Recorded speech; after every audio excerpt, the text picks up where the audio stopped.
have expectations. It's good to have expectations, but you need to know how to manage it. Now, you have your agents or aggregators. These are people who would sell on your behalf. So you don't need to do the whole work. It was in those days when you have someone say, I'm a producer, I sell film, and then then you have to go to Alaba Market and do the Upweka Road on Icha and all of that. But now things have changed. So you have like your agents or your aggregators who would speak in your stead. The next thing is finance. There's no story without money. No matter how little you want to tell it, you have to spend money. All of these people, the producer, the cast and crew, they need to get paid. So money. Now, these are your checklists you need to have sat down to program before you create that film. Pre-production. Pre-production is when we're still drafting scripts, trying to get the best of hands to work with. So I want to work with this, I want to work with that, and all of that. Now, during production, on set life is very beautiful. Let me not say difficult. It's beautiful. And I'm sure a lot of us here must have gone through set life. And you say that most times we say we want to start set by 2 a.m. and we end up starting the following day, 12 p.m. Set life. So you need to understand that so many things happen during post-production. Post-production is after you're done with production, so you're editing. That's where you start hearing, I lost some footages. The editor is not working. Director is not releasing the file. Producer is fighting with cast. You want to do a pick-up shoot. Like, it's a whole lot of drama, but it's good to know what to expect. It just helps. And then release. Oh, where do I want this film to sell? Where do I want to make my money from? If you figure this out before creating the film, then it helps you manage a whole lot of things. And let's assume you were able to make it to the cinema. During the cinema, what's your expectation? How much do I want to make? How many people do I think would bring out money from their pockets to buy a ticket? And if I don't want to go to cinema, where do I want to go to?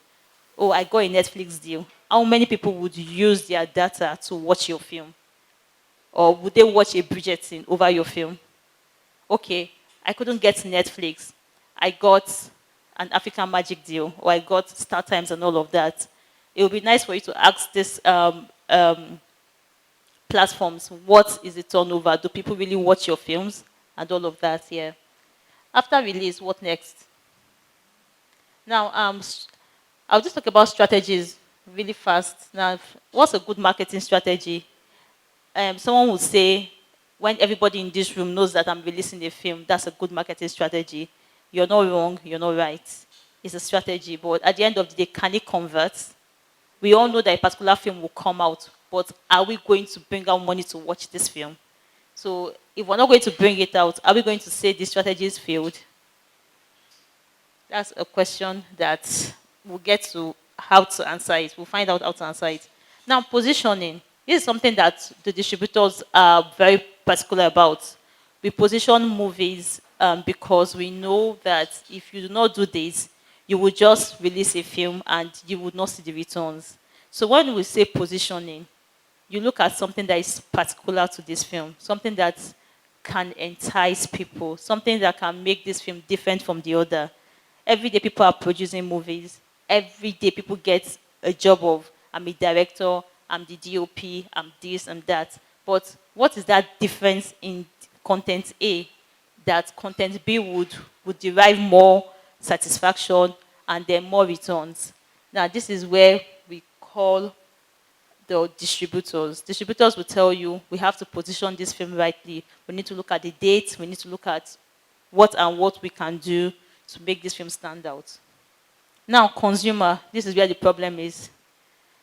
We are all consumers, but you discover that when you make your own film, you struggle to find consumers, but we are all consumers.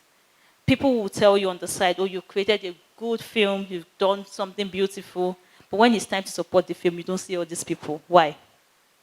It means that they do not believe in your content, or they must have discouraged you at a point and you didn't listen, or they are deceiving you. One of these things. Now, I'll talk about genre, so we'll just move on. And the comparative title, this is when you look for a film that looks like your film. Target market. So I'm going to be talking more on the cinema space because FilmOne Entertainment started off as a distributor in terms of theatrical, so selling movies to people who would come to the cinema to buy a ticket. And then after a while, it evolved into production and then other sources, just like Netflix, Amazon, and the rest. Now, there are a couple of times you make a film and then the film is rated 18. And when you were creating this film, you said everyone was going to watch it. You get a rating 18. It means that people who are under 18 will not watch this film. They might get away in states outside Lagos because um, I would say Lagos is an extra state. But in a place like Abeokuta, nobody really cares. The cinema manager just wants to make money. He says, oh, just go in and all of that. And then maybe the day is or guys around, they will say, oh, this one does not look like 18, so you can't go in. But it means that in Lagos, you've lost market. And nobody in the cinema would allow an underage to see a film rated 18. It then means that at the beginning, you had said everyone would see this film. So the number of people who falls beneath that age will not see your film. Less revenue. So it means that from the drawing board, we need to have figured out, if I'm making a film for everyone, what are those elements in our Nigerian constitution that would actually give me and everyone audience? If I'm going to tell a film about people killing one another, of course, a 12-year-old will not be allowed to see the film. Because why? In Nigeria, we have a law that states that when you showcase such type of films, you are encouraging people to do it. Nobody's looking at it like an exposition. It looks like you are encouraging it. So if we understand the constitution, then it helps us from our storytelling, and then it just helps you to manage expectations. The next one is finance. Everything is expensive. Prior to now, people would say, I made a film with 20 million, and I'm hoping to make more than 20 million in cinema. But now, you want to make a film, 20 million is not enough. We can do the maths together. I want to make a visible film, and I call like A-list, B-list actors. Somebody's telling me I want 2 million. I want 1 million. So let's say we have 5 casts, major casts, and they're all taking 1 million. That's 5 million naira. You have your DOP. It's not going to work alone. It's going to come with the camera, come with the lights, come with the gaffer, come with everyone. And okay, roughly we'll say, oh yeah, my friend, let me give you 2 million for you and your guy. Say to my guy, he agrees. On set, they need to wear clothes, so wardrobe. Depending on the kind of clothes story you're telling, if your film is based off on a lot of location, a lot of activity, so people are going to be dressing up, it means that you'd have kept 1 million naira for wardrobe. Now we're going to be moving from one props to the other. Arts department will tell you, oh, to get these chairs, you need to give me XYZ amount of money and all of that. Now let's assume we've said one. Please, let's do the math together. So we had 5 million before, we had 1 million, now we're having another 1 million. That's what, 7 million. Then on set, oh, we've not added the 2 million so that's 9 million already. Now we are going to not shoot this film in the bush. We will sleep somewhere. We'll say, okay, we'll go to one of our uncles, we'll beg him, and then he will give us a discounted room. So let's say the room was 20K, we'll beg for 10,000. How many people can you possibly put in a room? Your actors definitely would not want to stay in a 10,000 naira room. They will be like, okay, even if I would stay, I'll come from home and all of that. They will delay production. Okay, let's assume you now have like B, C, be like, okay, I'll stay in your hotel, but it has to be 20K room. So you count 5 people. I give them okay, 100K, thank you. Cast crew, we'll merge them. Sound, 4 people, 1 room. Makeup, 10 people, 1 room. Wardrobe, let's put them with food and all of that. By the time you're managing to do all of this to the barest minimum, at least 1.5 million accommodation. Please, how much is that? 10.5. Okay, we are going to shoot this film. We need somewhere to go to. We're going to shoot. We want to use this studio now. We want to use this studio. And I've told Ejiro, support me. Ejiro say, bring film, we'll support you. But at the end of the day, the light needs to be on. So even if Ejiro says, I will give you this place for free, you still pay for certain things. And Ejiro says, well, to power this place for 1 week, I'm going to pay 1 million naira. So you Diesel will cost us about 1 million. I'm not charging you for anything. You say, oh, thank you, Ejiru. You put it there, 1 million. This how much are we on? Okay. Okay. Okay. Okay. Whether 11 or 12, we're going. And then we have scenes that means that we have exterior scenes. We have to go out. We cannot possibly shoot exterior here. We need to go out.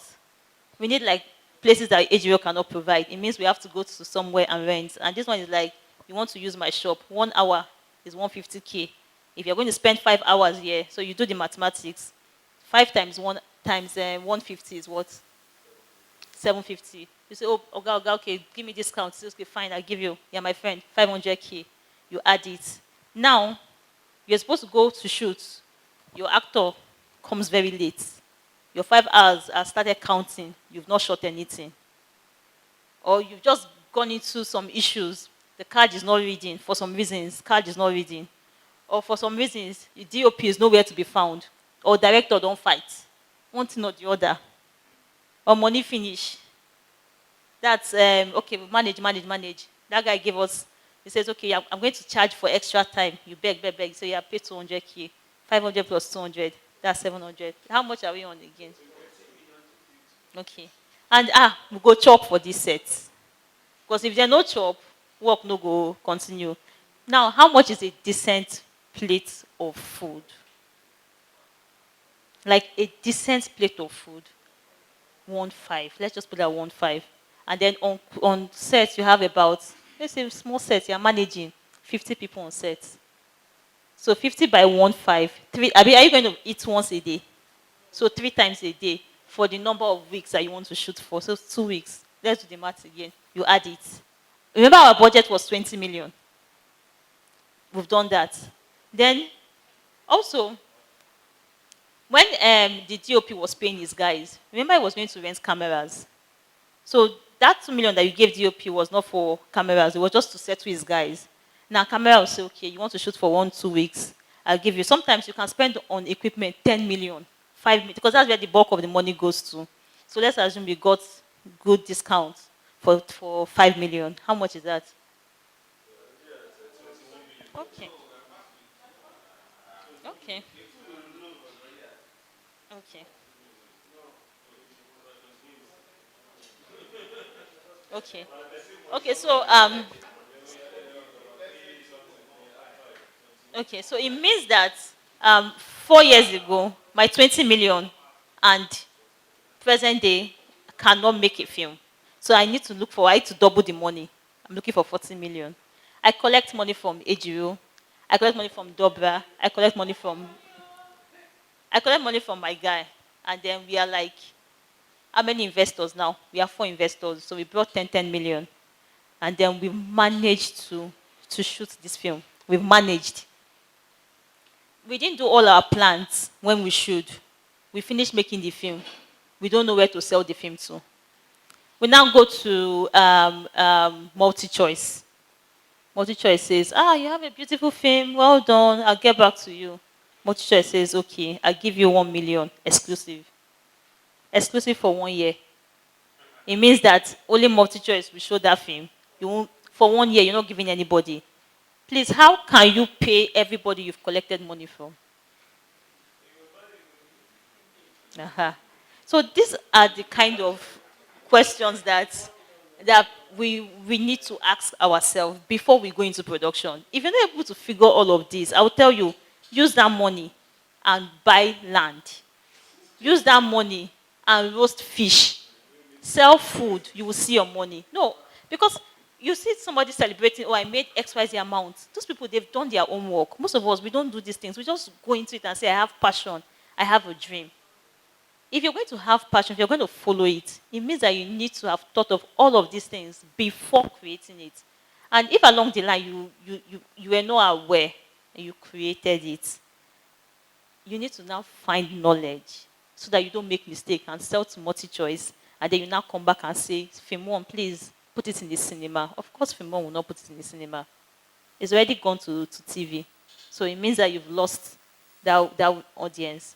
Then you now say, okay, FilmOne, help me with Netflix. You now submit it. every day you see Netflix is collecting big films. It's not collecting your own. You start wondering, is it because I did not put this one? Is it because I did not put that one? That 40 million is what? Sleeping there. At the end of the day, you get tired. You sell to Ibaka TV. You now sell to YouTube. You sell to different platforms. Some days you will sell 200K. Some days somebody will say, we want to do outreach in my church. Let us watch your film. And that's how the film will just be there, till one day you just finally go to one festival and collect one small dollars. And then you say, oh, I want to tell another story. My brothers, are we still here? Okay. So finance is very important. If we must do film, let's look at our finance. Let's look for people to advise us. Look for people in that field to talk to you. You might not take what they said, but let them tell you the truth. So that when you make the mistake, you remember that somebody told you. Now, these are film aggregators, agents. In Nigeria, we call them film distributors, and then we have different film distributors in Nigeria. So we have FilmOne, you have Silverbird, you have Genesis, you have Blue Pictures, and we all do the same thing, which is making sure that the producer will see money to chop and even pay back his investors. And then at the same time, we say if we see money collect. That's what we do. Now, a film distributor is a middleman. Let me not speak plenty English. So a middleman is standing in between the producer and the consumer. That's it. Or the producer and whoever wants to invest. So it is the work or the job of the distributor to look for markets or look for avenues whereby you can make all of this money. Now, this is how a distribution typically operates. The first thing we do is to review a film. So if your film has been made, you submit it to FilmOne, they watch it and give you a feedback. In that kind of report, you see something like, because there are many pointers to actually accepting a film. One of it will be what? Cast, duration, story, technical quality, and commerciality. Those are like your pointers. So if you've made a good film, technical quality is really beautiful. You use the red magic or whatever you call all those cameras. You shot it very well. And at the end of the day, the story does not connect. You will now see, oh, this is good, but no, we decline. Or you've told a very fantastic story. At the end of the day, the camera was shaking. There's some films when you are watching it, it will look like you should bend your laptop too, so that the so that you can straighten the head of the person and all of that. And you'll be wondering, what were the people on set doing? The people were watching the big screen. Were they not seeing all of this? And there's some things that you cannot really correct in post-production. It is what it is.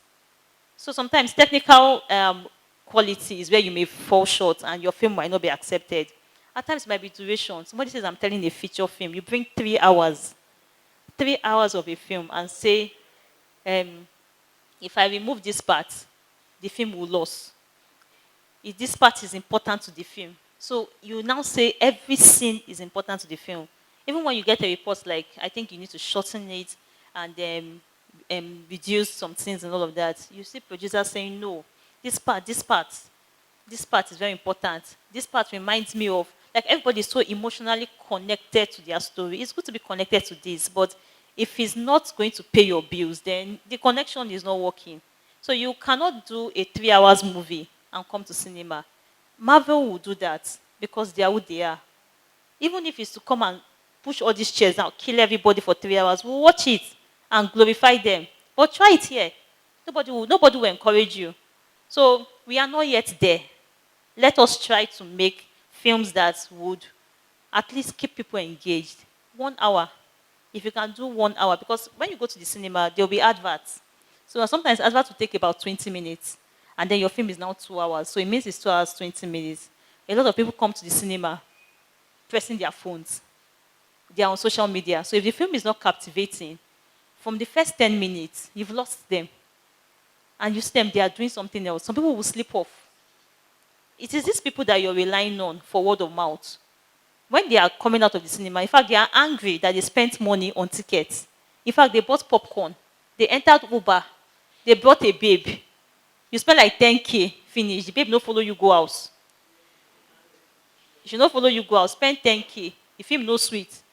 You can't do another one. Say, make I go. I just sit down in my house and wait for Netflix. So if you have such experience, I don't think you want to create that experience for somebody else. These are the things that you would need to work on your duration. Something else you also need to work on is commerciality. There's some kind of stories that would not sell. The guy that was here said something about um, doing something that is commercial. If you want to make money, you need to make it simple and easy. Creativity is good, but it does not sell. When you say you want people to connect with the character, you want them to fall in love, you want them to, you take so much time to establish. Please go straight to the point. Tell the story as it is. If you're going to add some comedy, some elements, beautiful. But don't waste so much time and tell us that you want to create, like you want the sets, you want to build the sets from the beginning to the end.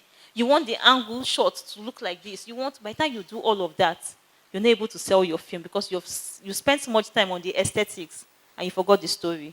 So it would be nice when you're doing all of these things, make sure your film is commercial. The kind of stories you're telling, are they social impact stories?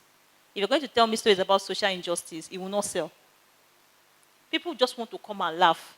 People want to come and watch the film that they are going to wedding or it's party. We like party in this country. So if you're going to do a film that is about going to party, boy join Yahoo, spend money, flashy cars, that's what we like. So it'd be nice to tell your stories in, I'm not saying you should not be creative. If you're going to be creative, then it means that you need to manage your expectations in finance. So tell stories that you know that the market loves and will embrace. Praise the Lord. Okay. It's like people are sleeping, oh. Okay. Now, once we're done with your film review and all of that, and we give you a report, and we've said, okay, we want to take your film, we are on board, we give you a contract, we choose a release date, and then we send the film to the exhibitors. The exhibitors are the cinemas. We send it to them, we give them like the film assets. So film assets like your poster, your trailer, those things are very important. Some people will tell beautiful stories and give us a dark poster. There's some posters that when you see it, you yourself, you will never watch the film. A lot of us, we judge films from what's the poster. If you go to the cinema, you see a standing look funny. You just say this one, no, I'm not watching. So it starts from your assets. Create something that is very friendly. Play with colors. Not every time we should be all serious. Or sometimes you see people, their poster, they are wearing suits. They know wear suits for that film. They will carry suits. Like everybody just man up. Just be looking very serious. But when you watch the film, they didn't even, nobody was corporately dressed. Play with the characters. If you're going to give me a poster, and in the film, this guy was looking like this, give us a picture of this guy this way. It just has a way of connecting. You just know that, oh, this person was sad. And then the person should look sad in the poster. Not like the person will now be all glammed up with suits. By the time you send those kind of posters to the exhibitor, they will look at it at this cinema. Film house, we say, I'm not showing the film. Genesis, we say, I'm not showing the film. Before you know it, it will be all these independent cinemas, small cinemas. And then you will now see that, oh, I went to the cinema and then it's only 10 people that took my film. How can 10 cinemas give you the money you're looking for when the major cinemas in Lagos are not showing your film? So these are the things that the distributors will use to convince the exhibitor. Also, I think I minimized my. Also, your trailers. Sometimes the way people cut trailers is very funny.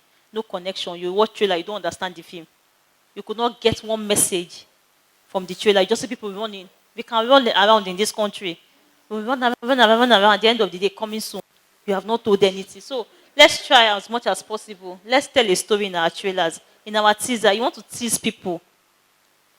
Teasing people means that when they see it, they be like, I must watch this film. But our teasers don't do it. We just see people, a lot of people just jumping here and there. Fine girl, she just come, smile, she go. Okay. And then we have like a P&A. We agree on a marketing spend with the producer. Okay, we've seen this film. There's no film that you will not market. Let me not lie to you. You must have money somewhere in your production that you will use for marketing. Because it's that marketing that will be used to determine how your film will be received. So you need to have reserved money somewhere for marketing. When your distributor tells you, I need 5 million for marketing, you start crying. Hey, how can brother help me, sister help me? Tomorrow now, your distributor say, okay, we will help you. Let's manage. You now go to the cinema, you see one film. His own material is bigger than your own. Everybody is rushing to that one. You'll be asking yourself, how is it that that film is selling better than my film? Meanwhile, my story is better. So let's try as much as possible to reserve some money for marketing.